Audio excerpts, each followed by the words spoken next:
شروع اللہ کے نام سے جو بڑا مہربان نہایت رحم والا ہے۔ الف لام را، یہ کتاب روشن کی آیتیں ہیں۔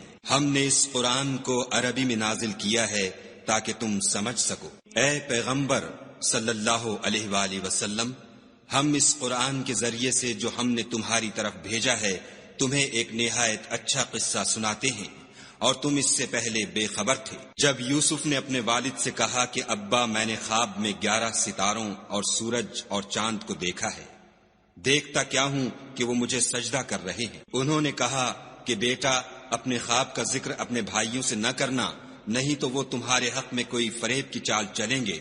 کچھ شک نہیں کہ شیطان انسان کا کھلا دشمن ہے، اور اسی طرح خدا تمہیں برگزیدہ و ممتاز کرے گا اور خواب کی باتوں کی تعبیر کا علم سکھائے گا، اور جس طرح اس نے اپنی نعمت پہلے تمہارے دادا پردادا ابراہیم اور اسحاق پر پوری کی تھی، اسی طرح تم پر اور اولاد یعقوب پر پوری کرے گا۔ بے شک تمہارا پروردگار سب کچھ جاننے والا اور حکمت والا ہے۔ ہاں، یوسف اور ان کے بھائیوں کے قصے میں پوچھنے والوں کے لیے بہت سی نشانیاں ہیں۔ جب انہوں نے آپس میں تذکرہ کیا کہ یوسف اور اس کا بھائی ابا کو ہم سے زیادہ پیارے ہیں، حالانکہ ہم جماعت کی جماعت ہیں، کچھ شک نہیں کہ ابا صریح غلطی پر ہیں، تو یوسف کو یا تو جان سے مار ڈالو یا کسی ملک میں پھینک آؤ، پھر ابا کی توجہ صرف تمہاری طرف ہو جائے گی، اور اس کے بعد تم اچھی حالت میں ہو جاؤ گے۔ ان میں سے ایک کہنے والے نے کہا کہ یوسف کو جان سے نہ مارو، کسی گہرے کنویں میں ڈال دو کہ کوئی راہگیر نکال کر اور ملک میں لے جائے گا۔ اگر تم کو کرنا ہے تو یوں کرو۔ یہ مشورہ کر کے وہ یعقوب سے کہنے لگے کہ ابا جان، کیا سبب ہے کہ آپ یوسف کے بارے میں ہمارا اعتبار نہیں کرتے، حالانکہ ہم اس کے خیر خواہ ہیں؟ کل اسے ہمارے ساتھ بھیج دیجئے کہ خوب میوے کھائے اور کھیلے کودے، ہم اس کے نگہبان ہیں۔ انہوں نے کہا کہ یہ امر مجھے غمناک کیے دیتا ہے کہ تم اسے لے جاؤ، یعنی وہ مجھ سے جدا ہو جائے، اور مجھے یہ بھی خوف ہے کہ تم کھیل میں اس سے غافل ہو جاؤ اور اسے بھیڑیا کھا جائے۔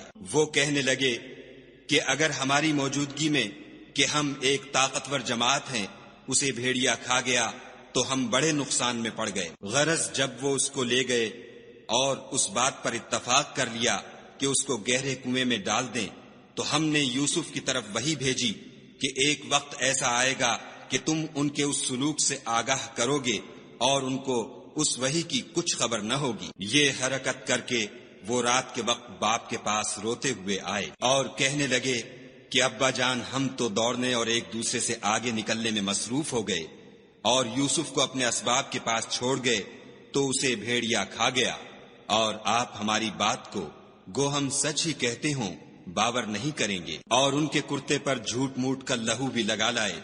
یعقوب نے کہا کہ حقیقت الحال یوں نہیں ہے، بلکہ تم اپنے دل سے یہ بات بنا لائے ہو۔ اچھا، صبر کہ وہی خوب ہے، اور جو تم بیان کرتے ہو اس کے بارے میں خدا ہی سے مدد مطلوب ہے۔ اب خدا کی شان دیکھو کہ اس کنویں کے قریب ایک قافلہ آوارد ہوا اور انہوں نے پانی کے لیے اپنا سقا بھیجا۔ اس نے کنویں میں ڈول لٹکایا تو یوسف اس سے لٹک گئے۔ وہ بولا، زہ قسمت، یہ تو نہایت حسین لڑکا ہے، اور اس کو قیمتی سرمایہ سمجھ کر چھپا لیا، اور جو کچھ وہ کرتے تھے خدا کو سب معلوم تھا، اور اس کو تھوڑی سی قیمت یعنی معدود چند درہموں پر بیچ ڈالا، اور انہیں ان کے بارے میں کچھ لالچ بھی نہ تھا۔ اور مصر میں جس شخص نے اس کو خریدا، اس نے اپنی بیوی سے جس کا نام زلیخا تھا کہا کہ اس کو عزت و اکرام سے رکھو، عجب نہیں کہ یہ ہمیں فائدہ دے یا ہم اسے بیٹا بنا لیں۔ اس طرح ہم نے یوسف کو سرزمین مصر میں جگہ دی، اور غرض یہ تھی کہ ہم ان کو خواب کی باتوں کی تعبیر سکھائیں، اور خدا اپنے کام پر غالب ہے، لیکن اکثر لوگ نہیں جانتے۔ اور جب وہ اپنی جوانی کو پہنچے تو ہم نے ان کو دانائی اور علم بخشا، اور نیکوکاروں کو ہم اسی طرح بدلہ دیا کرتے ہیں۔ تو جس عورت کے گھر میں وہ رہتے تھے اس نے ان کو اپنی طرف مائل کرنا چاہا، اور دروازے بند کر کے کہنے لگی، یوسف جلدی آؤ۔ انہوں نے کہا کہ خدا پناہ میں رکھے، وہ یعنی تمہارے میاں تو میرے آقا ہیں، انہوں نے مجھے اچھی طرح سے رکھا ہے، میں ایسا ظلم نہیں کر سکتا، بے شک ظالم لوگ فلاح نہیں پائیں گے۔ اور اس عورت نے ان کا قصد کیا اور انہوں نے اس کا قصد کیا، اگر وہ اپنے پروردگار کی نشانی نہ دیکھتے تو جو ہوتا ہوتا، یوں اس لیے کیا گیا کہ ہم ان سے برائی اور بے حیائی کو روک دیں، بے شک وہ ہمارے خالص بندوں میں سے تھے۔ اور دونوں دروازے کی طرف بھاگے، آگے یوسف، پیچھے زلیخا، اور عورت نے ان کا کرتا پیچھے سے پکڑ کر جو کھینچا تو پھاڑ ڈالا، اور دونوں کو دروازے کے پاس عورت کا خامند مل گیا۔ تو عورت بولی کہ جو شخص تمہاری بیوی کے ساتھ برا ارادہ کرے، اس کی اس کے سوا کیا سزا ہے کہ یا تو قید کیا جائے یا دکھ کا عذاب دیا جائے۔ یوسف نے کہا، اسی نے مجھ کو اپنی طرف مائل کرنا چاہا تھا۔ اس کے قبیلے میں سے ایک فیصلہ کرنے والے نے یہ فیصلہ کیا کہ اگر اس کا کرتا آگے سے پھٹا ہو تو یہ سچی اور یوسف جھوٹا ہے، اور اگر کرتا پیچھے سے پھٹا ہو تو یہ جھوٹی اور وہ سچا ہے۔ جب اس کا کرتا دیکھا تو پیچھے سے پھٹا تھا، تب اس نے زلیخا سے کہا کہ یہ تمہارا ہی فریب ہے، اور کچھ شک نہیں کہ تم عورتوں کے فریب بڑے بھاری ہوتے ہیں۔ یوسف، اس بات کا خیال نہ کر، اور زلیخا، تو اپنے گناہ کی بخشش مانگ، بے شک خطا تیری ہی ہے۔ اور شہر میں عورتیں گفتگویں کرنے لگیں کہ عزیز کی بیوی اپنے غلام کو اپنی طرف مائل کرنا چاہتی ہے، اور اس کی محبت اس کے دل میں گھر کر گئی ہے، ہم دیکھتی ہیں کہ وہ صریح گمراہی میں ہے۔ جب زلیخا نے ان عورتوں کی گفتگو جو حقیقت میں دیدار یوسف کے لیے ایک چال تھی سنی، تو ان کے پاس دعوت کا پیغام بھیجا، اور ان کے لیے ایک محفل مرتب کی، اور پھل تراشنے کے لیے ہر ایک کو ایک ایک چھری دی، اور یوسف سے کہا کہ ان کے سامنے باہر آؤ۔ جب عورتوں نے ان کو دیکھا تو ان کا روب حسن ان پر ایسا چھا گیا کہ پھل تراشتے تراشتے اپنے ہاتھ کاٹ لیے، اور بے ساختہ بول اٹھیں کہ سبحان اللہ، یہ حسن، یہ آدمی نہیں کوئی بزرگ فرشتہ ہے۔ تب زلیخا نے کہا، یہ وہی ہے جس کے بارے میں تم مجھے تانے دیتی تھیں، اور بے شک میں نے اس کو اپنی طرف مائل کرنا چاہا، مگر یہ بچا رہا، اور اگر یہ وہ کام نہ کرے گا جو میں اسے کہتی ہوں تو قید کر دیا جائے گا اور ذلیل ہوگا۔ یوسف نے دعا کی کہ پروردگار، جس کام کی طرف یہ مجھے بلاتی ہیں اس کی نسبت مجھے قید پسند ہے، اور اگر تو مجھ سے ان کے فریب کو نہ ہٹائے گا تو میں ان کی طرف مائل ہو جاؤں گا اور نادانوں میں داخل ہو جاؤں گا۔ تو خدا نے ان کی دعا قبول کر لی اور ان سے عورتوں کا مکر دفع کر دیا، بے شک وہ سننے اور جاننے والا ہے۔ پھر باوجود اس کے کہ وہ لوگ نشان دیکھ چکے تھے، ان کی رائے یہی ٹھہری کہ کچھ عرصے کے لیے ان کو قید ہی کر دیں، اور ان کے ساتھ 2 اور جوان بھی داخل زندہ ہوئے۔ ایک نے ان میں سے کہا کہ میں نے خواب دیکھا ہے، دیکھتا کیا ہوں کہ شراب کے لیے انگور نچوڑ رہا ہوں۔ دوسرے نے کہا کہ میں نے بھی خواب دیکھا ہے، میں یہ دیکھتا ہوں کہ اپنے سر پر روٹیاں اٹھائے ہوئے ہوں اور جانور ان میں سے کھا رہے ہیں، تو ہمیں ان کی تعبیر بتا دیجئے کہ ہم تمہیں نیکوکار دیکھتے ہیں۔ یوسف نے کہا کہ جو کھانا تم کو ملنے والا ہے وہ آنے نہیں پائے گا کہ میں اس سے پہلے تم کو اس کی تعبیر بتا دوں گا۔ یہ ان باتوں میں سے ہے جو میرے پروردگار نے مجھے سکھائی ہیں۔ جو لوگ خدا پر ایمان نہیں لاتے اور روز آخرت سے انکار کرتے ہیں، میں ان کا مذہب چھوڑے ہوئے ہوں اور اپنے باپ دادا ابراہیم اور اسحاق اور یعقوب کے مذہب پر چلتا ہوں۔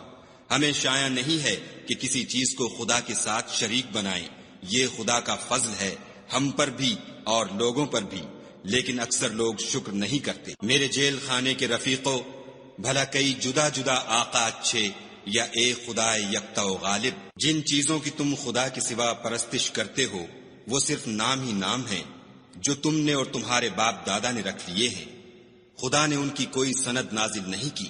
سن رکھو کہ خدا کے سوا کسی کی حکومت نہیں ہے۔ اس نے ارشاد فرمایا ہے کہ اس کے سوا کسی کی عبادت نہ کرو، یہی سیدھا دین ہے، لیکن اکثر لوگ نہیں جانتے۔ میرے جیل خانے کے رفیقوں، تم میں سے ایک جو پہلا خواب بیان کرنے والا ہے وہ تو اپنے آقا کو شراب پلایا کرے گا، اور جو دوسرا ہے وہ سولی دیا جائے گا، اور جانور اس کا سر کھا کھا جائیں گے۔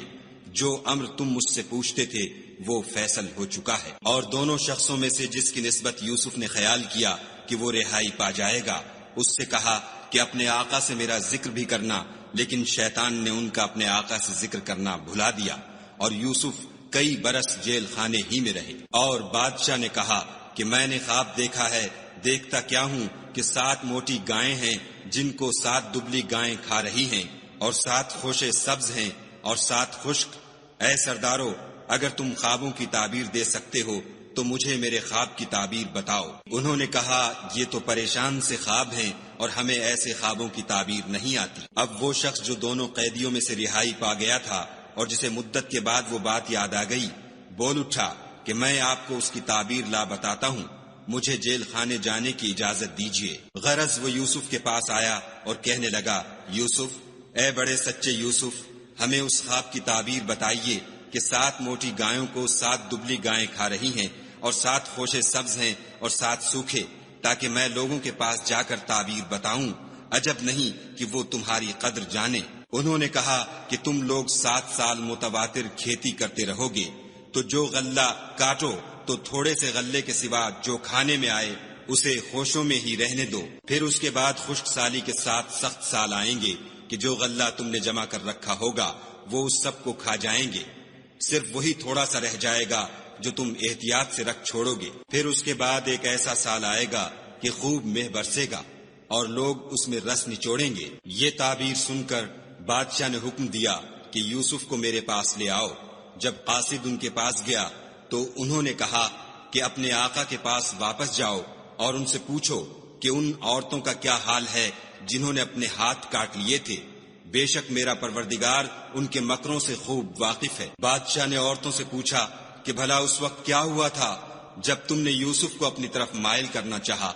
سب بول اٹھی کہ حاشا للہ، ہم نے اس میں کوئی برائی معلوم نہیں کی۔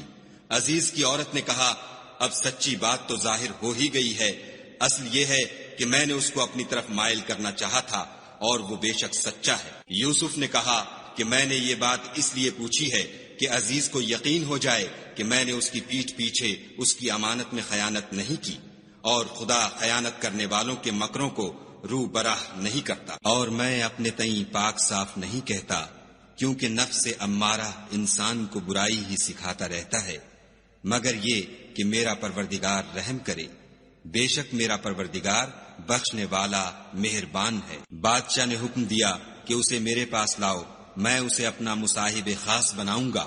پھر جب ان سے گفتگو کی تو کہا کہ آج سے تم ہمارے ہاں صاحب منزلت اور صاحب اعتبار ہو۔ یوسف نے کہا، مجھے اس ملک کے خزانوں پر مقرر کر دیجئے، کیونکہ میں حفاظت بھی کر سکتا ہوں اور اس کام سے واقف ہوں۔ اس طرح ہم نے یوسف کو ملک مصر میں جگہ دی اور وہ اس ملک میں جہاں چاہتے تھے رہتے تھے۔ ہم اپنی رحمت جس پر چاہتے ہیں کرتے ہیں اور نیکوکاروں کے اجر کو ضائع نہیں کرتے، اور جو لوگ ایمان لائے اور ڈرتے رہے ان کے لیے آخرت کا اجر بہت بہتر ہے۔ اور یوسف کے بھائی کنعان سے مصر میں غلہ خریدنے کے لیے آئے تو یوسف کے پاس گئے تو یوسف نے ان کو پہچان لیا اور وہ ان کو نہ پہچان سکے۔ جب یوسف نے ان کے لیے ان کا سامان تیار کر دیا تو کہا کہ پھر آنا تو جو باپ کی طرف سے تمہارا ایک اور بھائی ہے اسے بھی میرے پاس لیتے آنا۔ کیا تم نہیں دیکھتے کہ میں ماپ بھی پوری دیتا ہوں اور مہمانداری بھی خوب کرتا ہوں؟ اور اگر تم اسے میرے پاس نہ لاؤ گے تو نہ تمہیں میرے ہاں سے غلہ ملے گا اور نہ تم میرے پاس ہی آ سکو گے۔ انہوں نے کہا کہ ہم اس کے بارے میں اس کے والد سے تذکرہ کریں گے اور ہم یہ کام کر کے رہیں گے۔ اور یوسف نے اپنے خدام سے کہا کہ ان کا سرمایہ یعنی غلے کی قیمت ان کے شلیتوں میں رکھ دو، عجب نہیں کہ جب یہ اپنے اہل و عیال میں جائیں تو اسے پہچان لیں، اور عجب نہیں کہ یہ پھر یہاں آئیں۔ جب وہ اپنے باپ کے پاس واپس گئے تو کہنے لگے کہ ابا، جب تک ہم بنیامین کو ساتھ نہ لے جائیں ہمارے لیے غلے کی بندش کر دی گئی ہے، تو ہمارے ساتھ ہمارے بھائی کو بھیج دیجئے تاکہ ہم پھر غلہ لائیں اور ہم اس کے نگہبان ہیں۔ یعقوب نے کہا کہ میں اس کے بارے میں تمہارا اعتبار نہیں کرتا مگر ویسا ہی جیسا پہلے اس کے بھائی کے بارے میں کیا تھا، سو خدا ہی بہتر نگہبان ہے اور وہ سب سے زیادہ رحم کرنے والا ہے۔ اور جب انہوں نے اپنا اسباب کھولا تو دیکھا کہ ان کا سرمایہ واپس کر دیا گیا ہے۔ کہنے لگے، ابا ہمیں اور کیا چاہیے؟ دیکھیے یہ ہماری پونجی بھی ہمیں واپس کر دی گئی ہے، اور اب ہم اپنے اہل و عیال کے لیے پھر غلہ لائیں گے اور اپنے بھائی کی نگہبانی کریں گے، اور ایک بار شتر زیادہ لائیں گے کہ یہ غلہ جو ہم لائے ہیں تھوڑا ہے۔ یعقوب نے کہا کہ جب تک تم خدا کا عہد نہ دو کہ اس کو میرے پاس صحیح و سالم لے آؤ گے، میں اسے ہرگز تمہارے ساتھ نہیں بھیجنے کا، مگر یہ کہ تم گھیر لیے جاؤ یعنی بے بس ہو جاؤ تو مجبوری ہے۔ جب انہوں نے ان سے عہد کرایا تو یعقوب نے کہا کہ جو قول و قرار ہم کر رہے ہیں اس کا خدا ضامن ہے، اور ہدایت کی کہ بیٹا ایک ہی دروازے سے داخل نہ ہونا بلکہ جدا جدا دروازوں سے داخل ہونا، اور میں خدا کی تقدیر تو تم سے نہیں روک سکتا، بے شک حکم اسی کا ہے، میں اسی پر بھروسہ رکھتا ہوں، اور اہل توکل کو اسی پر بھروسہ رکھنا چاہیے۔ اور جب وہ ان مقامات سے داخل ہوئے جہاں جہاں سے داخل ہونے کے لیے باپ نے ان سے کہا تھا، تو وہ تدبیر خدا کے حکم کو ذرا بھی ٹال نہیں سکتی تھی۔ ہاں، وہ یعقوب کے دل کی خواہش تھی جو انہوں نے پوری کی تھی، اور بے شک وہ صاحب علم تھے، کیونکہ ہم نے ان کو علم سکھایا تھا، لیکن اکثر لوگ نہیں جانتے۔ اور جب وہ لوگ یوسف کے پاس پہنچے تو یوسف نے اپنے حقیقی بھائی کو اپنے پاس جگہ دی اور کہا کہ میں تمہارا بھائی ہوں، تو جو سلوک یہ ہمارے ساتھ کرتے رہے ہیں اس پر افسوس نہ کرنا۔ جب ان کا اسباب تیار کر دیا تو اپنے بھائی کے شلیتے میں گلاس رکھ دیا۔ پھر جب وہ آبادی سے باہر نکل گئے تو ایک پکارنے والے نے آواز دی کہ قافلے والو، تم تو چور ہو۔ وہ ان کی طرف متوجہ ہو کر کہنے لگے کہ تمہاری کیا چیز کھو گئی ہے؟ وہ بولے کہ بادشاہ کے پانی پینے کا گلاس کھو گیا ہے، اور جو شخص اس کو لے آئے اس کے لیے ایک بار شکر انعام، اور میں اس کا ضامن ہوں۔ وہ کہنے لگے کہ خدا کی قسم، تم کو معلوم ہے کہ ہم اس ملک میں اس لیے نہیں آئے کہ خرابی کریں، اور نہ ہم چوری کیا کرتے ہیں۔ بولے کہ اگر تم جھوٹے نکلے یعنی چوری ثابت ہوئی تو اس کی سزا کیا؟ انہوں نے کہا کہ اس کی سزا یہ کہ جس کے شلیتے میں وہ دستیاب ہو وہی اس کا بدل قرار دیا جائے، ہم ظالموں کو یہی سزا دیا کرتے ہیں۔ پھر یوسف نے اپنے بھائی کے شلیتے سے پہلے ان کے شلیتوں کو دیکھنا شروع کیا، پھر اپنے بھائی کے شلیتے میں سے اس کو نکال لیا۔ اس طرح ہم نے یوسف کے لیے تدبیر کی، ورنہ بادشاہ کے قانون کے مطابق وہ مشیت خدا کے سوا اپنے بھائی کو لے نہیں سکتے تھے۔ ہم جس کے چاہتے ہیں درجے بلند کرتے ہیں، اور ہر علم والے سے دوسرا علم والا بڑھ کر ہے۔ برادران یوسف نے کہا کہ اگر اس نے چوری کی ہو تو کچھ عجب نہیں کہ اس کے ایک بھائی نے بھی پہلے چوری کی تھی۔ یوسف نے اس بات کو اپنے دل میں مخفی رکھا اور ان پر ظاہر نہ ہونے دیا، اور کہا کہ تم بڑے بدقماش ہو، اور جو تم بیان کرتے ہو خدا اسے خوب جانتا ہے۔ وہ کہنے لگے کہ اے عزیز، اس کے والد بہت بوڑھے ہیں اور اس سے بہت محبت رکھتے ہیں، تو اس کو چھوڑ دیجئے اور اس کی جگہ ہم میں سے کسی کو رکھ لیجئے، ہم دیکھتے ہیں کہ آپ احسان کرنے والے ہیں۔ یوسف نے کہا کہ خدا پناہ میں رکھے کہ جس شخص کے پاس ہم نے اپنی چیز پائی ہے اس کے سوا کسی اور کو پکڑ لیں، ایسا کریں تو ہم بڑے بے انصاف ہیں۔ جب وہ اس سے نا امید ہو گئے تو الگ ہو کر صلاح کرنے لگے۔ سب سے بڑے نے کہا کیا تم نہیں جانتے کہ تمہارے والد نے تم سے خدا کا عہد لیا ہے، اور اس سے پہلے بھی تم یوسف کے بارے میں قصور کر چکے ہو، تو جب تک والد صاحب مجھے حکم نہ دیں میں تو اس جگہ سے ہلنے کا نہیں، یا خدا میرے لیے کوئی اور تدبیر کرے، اور وہ سب سے بہتر فیصلہ کرنے والا ہے۔ تم سب والد صاحب کے پاس واپس جاؤ اور کہو کہ ابا، آپ کے صاحبزادے نے وہاں جا کر چوری کی، اور ہم نے تو اپنی دانست کے مطابق آپ سے اس کے لے آنے کا عہد کیا تھا، مگر ہم غیب کی باتوں کے جاننے اور یاد رکھنے والے تو نہیں تھے، اور جس بستی میں ہم ٹھہرے تھے وہاں سے یعنی اہل مصر سے، اور جس قافلے میں آئے ہیں اس سے دریافت کر لیجئے، اور ہم اس بیان میں بالکل سچے ہیں۔ جب انہوں نے یہ بات یعقوب سے آ کر کہی تو انہوں نے کہا کہ حقیقت یوں نہیں ہے، بلکہ یہ بات تم نے اپنے دل سے بنا لی ہے، تو صبر ہی بہتر ہے۔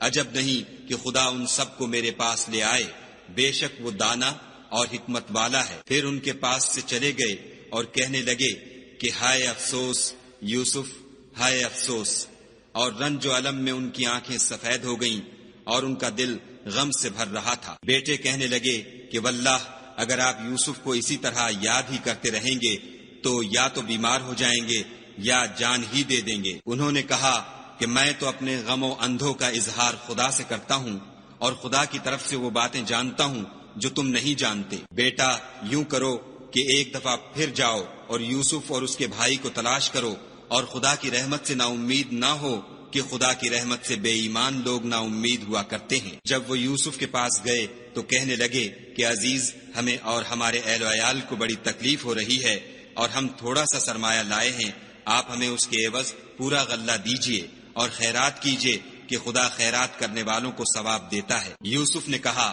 تمہیں معلوم ہے کہ جب تم نادانی میں پھنسے ہوئے تھے تو تم نے یوسف اور اس کے بھائی کے ساتھ کیا کیا تھا؟ وہ بولے، کیا تم ہی یوسف ہو؟ انہوں نے کہا، ہاں میں ہی یوسف ہوں، اور بنیامین کی طرف اشارہ کر کے کہنے لگے، یہ میرا بھائی ہے، خدا نے ہم پر بڑا احسان کیا ہے۔ جو شخص خدا سے ڈرتا اور صبر کرتا ہے تو خدا نیکوکاروں کا اجر ضائع نہیں کرتا۔ وہ بولے، خدا کی قسم، خدا نے تم کو ہم پر فضیلت بخشی ہے اور بے شک ہم خطا کار تھے۔ یوسف نے کہا کہ آج کے دن سے تم پر کچھ عتاب و ملامت نہیں ہے، خدا تم کو معاف کرے اور وہ بہت رحم کرنے والا ہے۔ یہ میرا کرتا لے جاؤ اور اسے والد صاحب کے منہ پر ڈال دو، وہ بینا ہو جائیں گے، اور اپنے تمام اہل و عیال کو میرے پاس لے آؤ۔ اور جب قافلہ مصر سے روانہ ہوا تو ان کے والد کہنے لگے کہ اگر مجھ کو یہ نہ کہو کہ بوڑھا بہک گیا ہے تو مجھے تو یوسف کی بو آ رہی ہے۔ وہ بولے کہ واللہ آپ اسی قدیم غلطی میں مبتلا ہیں۔ جب خوشخبری دینے والا آ پہنچا تو کرتا یعقوب کے منہ پر ڈال دیا اور وہ بینا ہو گئے، اور بیٹوں سے کہنے لگے، کیا میں نے تم سے نہیں کہا تھا کہ میں خدا کی طرف سے وہ باتیں جانتا ہوں جو تم نہیں جانتے؟ بیٹوں نے کہا کہ ابا ہمارے لیے ہمارے گناہ کی مغفرت مانگیے، بے شک ہم خطا کار تھے۔ انہوں نے کہا کہ میں اپنے پروردگار سے تمہارے لیے بخشش مانگوں گا، بے شک وہ بخشنے والا مہربان ہے۔ جب یہ سب لوگ یوسف کے پاس پہنچے تو یوسف نے اپنے والدین کو اپنے پاس بٹھایا اور کہا، مصر میں داخل ہو جائیے، خدا نے چاہا تو خاطر جمع سے رہیے گا۔ اور اپنے والدین کو تخت پر بٹھایا اور سب یوسف کے آگے سجدے میں گر پڑے۔ اور اس وقت یوسف نے کہا، ابا جان، یہ میرے اس خواب کی تعبیر ہے جو میں نے پہلے بچپن میں دیکھا تھا۔ میرے پروردگار نے اسے سچ کر دیا، اور اس نے مجھ پر بہت سے احسان کیے ہیں کہ مجھ کو جیل خانے سے نکالا، اور اس کے بعد کہ شیطان نے مجھ میں اور میرے بھائیوں میں فساد ڈال دیا تھا، آپ کو گاؤں سے یہاں لایا۔ بے شک میرا پروردگار جو چاہتا ہے تدبیر سے کرتا ہے، وہ دانا اور حکمت والا ہے۔ جب یہ سب باتیں ہو لیں تو یوسف نے خدا سے دعا کی کہ اے میرے پروردگار، تو نے مجھ کو حکومت سے بہرا دیا اور خوابوں کی تعبیر کا علم بخشا۔ اے آسمانوں اور زمین کے پیدا کرنے والے، تو ہی دنیا اور آخرت میں میرا کارساز ہے۔ تو مجھے دنیا سے اپنے اطاعت کی حالت میں اٹھائیو اور آخرت میں اپنے نیک بندوں میں داخل کیجو۔ اے پیغمبر صلی اللہ علیہ وآلہ وسلم، یہ اخبار غیب میں سے ہیں جو ہم تمہاری طرف بھیجتے ہیں۔ اور جب برادران یوسف نے اپنی بات پر اتفاق کیا تھا اور وہ فریب کر رہے تھے تو تم ان کے پاس تو نہ تھے، اور بہت سے آدمی گو تم کتنی ہی خواہش کرو ایمان لانے والے نہیں ہیں، اور تم ان سے اس خیر خواہی کا کچھ صلہ بھی تو نہیں مانگتے۔ یہ قرآن اور کچھ نہیں تمام عالم کے لیے نصیحت ہے، اور آسمان و زمین میں بہت سی نشانیاں ہیں جن پر یہ گزرتے ہیں اور ان سے اعراض کرتے ہیں، اور یہ اکثر خدا پر ایمان نہیں رکھتے مگر اس کے ساتھ شرک کرتے ہیں۔ کیا یہ اس بات سے بے خوف ہیں کہ ان پر خدا کا عذاب نازل ہو کر ان کو ڈھانپ لے، یا ان پر ناگہاں قیامت آ جائے اور انہیں خبر بھی نہ ہو؟ کہہ دو، میرا رستہ تو یہ ہے، میں خدا کی طرف بلاتا ہوں، از روئے یقین و برہان سمجھ بوجھ کر میں بھی لوگوں کو خدا کی طرف بلاتا ہوں، اور میرے پیرو بھی، اور خدا پاک ہے اور میں شرک کرنے والوں میں سے نہیں ہوں۔ اور ہم نے تم سے پہلے بستیوں کے رہنے والوں میں سے مرد ہی بھیجے تھے جن کی طرف ہم وہی بھیجتے تھے۔ کیا ان لوگوں نے ملک میں سیر و سیاحت نہیں کی کہ دیکھ لیتے کہ جو لوگ ان سے پہلے تھے ان کا انجام کیا ہوا، اور متقیوں کے لیے آخرت کا گھر بہت اچھا ہے؟ کیا تم سمجھتے نہیں؟ یہاں تک کہ جب پیغمبر نا امید ہو گئے اور انہوں نے خیال کیا کہ اپنی نصرت کے بارے میں جو بات انہوں نے کہی تھی اس میں وہ سچے نہ نکلے، تو ان کے پاس ہماری مدد آ پہنچی، پھر جسے ہم نے چاہا بچا دیا، اور ہمارا عذاب اتر کر گناہ گار لوگوں سے پھرا نہیں کرتا۔ ان کے قصے میں عقل مندوں کے لیے عبرت ہے۔ یہ قرآن ایسی بات نہیں ہے جو اپنے دل سے بنائی گئی ہو، بلکہ جو کتابیں اس سے پہلے نازل ہوئی ہیں ان کی تصدیق کرنے والا ہے، اور ہر چیز کی تفصیل کرنے والا، اور مومنوں کے لیے ہدایت اور رحمت ہے۔